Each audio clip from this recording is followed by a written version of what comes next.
Hello বন্ধুরা, কেমন আছেন সবাই? আশা করি সকলে অনেক অনেক ভালো আছেন। 2018 সালে 20 ডিসেম্বর একটি কার অ্যাক্সিডেন্টে মৃত্যুবরণ করেন আমাদের সকলেই প্রিয় টিকটকার দানিশ জিহান। আর আজকের এই ভিডিওতে আমি আপনাদের জানিয়ে দেওয়ার চেষ্টা করব তার মৃত্যুর আগে তার সাথে কি ঘটেছিল সেই সম্পর্কে একটু বিস্তারিত।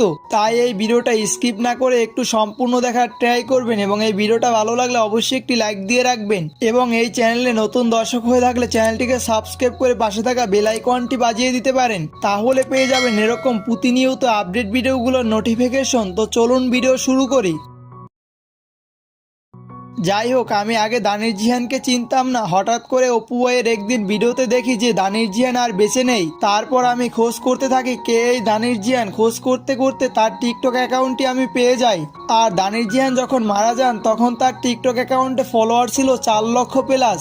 আর এরপর থেকে আমি দানিশ জিহানের ভিডিওগুলো কন্টিনিউ দেখতে থাকি। আর কোন দিন যে দানিশ জিহানের অনেক বড় ফ্যান হয়ে গেছি তা নিজেই জানি না। আর এখন আমি দানিশ জিহানের অনেক বড় ফ্যান। আর আপনিও যদি দানিশ জিহানের ফ্যান হয়ে থাকেন তাহলে ভিডিওতে কমেন্ট করে জানিয়ে দিতে পারেন। আর দানিশ জিহানের মৃত্যুর পিছনে কি কারণ ছিল তা সকলের মাঝে অজানাই রয়ে গেল। হয়তোবা যদি দানিশ জিহান 20 ডিসেম্বরের কার অ্যাক্সিডেন্টে মৃত্যুবরণ না করতেন তাহলে হয়তোবা তিনি তার এই কার অ্যাক্সিডেন্টের পিছনের ঘটনাটাকে তিনি উন্মোচন করতে পারতেন। তবে অনেকেই মনে করেন দানিশ জিহানের মৃত্যুর পিছনে কারণ ছিল তিনি যেদিন রাতে মৃত্যুবরণ করেন কার অ্যাক্সিডেন্টে তার আগে তিনি নাকি বারে গিয়েছিলেন বন্ধু বান্ধবের সাথে ফুর্তি করতে।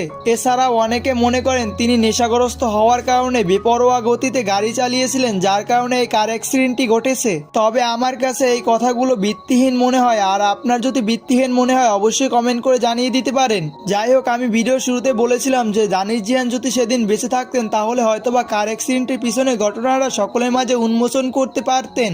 আর এই ভিডিওটা এই পর্যন্তই ছিল। ভিডিওটা ভালো লাগলে চ্যানেলটিকে সাবস্ক্রাইব করে রাখতে পারেন এবং পাশে আসা বেল আইকনটি বাজিয়ে দিতে পারেন। তো ভালো থাকবেন, দেখা হয় পরবর্তী কোনো ভিডিওতে। আল্লাহ হাফেজ।